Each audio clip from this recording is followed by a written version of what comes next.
के जैसे लहसुन हमारा ब्राउन होना शुरू हुआ। अब इसमें शामिल करेंगे तकरीबन आधा किलो हमारे पास है चिकन हमने बड़ी चॉप कर लेंगे। बड़ी चॉप करके चिकन को शामिल करेंगे अपने लहसुन में। अब इस चिकन को करेंगे अच्छी सी भुनाई ताकि चिकन का ब्लड ख़त्म हो जाए और वाइट का कलर हमारे चिकन से आना शुरू हो जाए। इसमें कोई पानी यूज़ नहीं करेंगे, ऐसे इतनी बारीक कटी चिकन में अपने पानी में ये अच्छी सी गल जाएगी। बस इसे करेंगे हम थोड़ा सा भुनाई का अमल।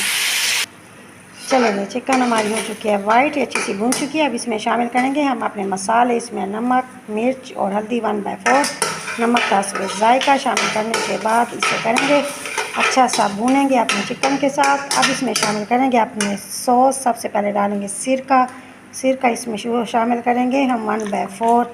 चलें ये हो गया सिरका। अब शामिल करेंगे हम चिली गार्लिक सॉस, ये इसमें डालेंगे 1 चम्मच। शामिल करने के बाद अब इसमें शामिल करेंगे सोया सॉस डालेंगे 1 चम्मच, ये हो गया इसमें शामिल।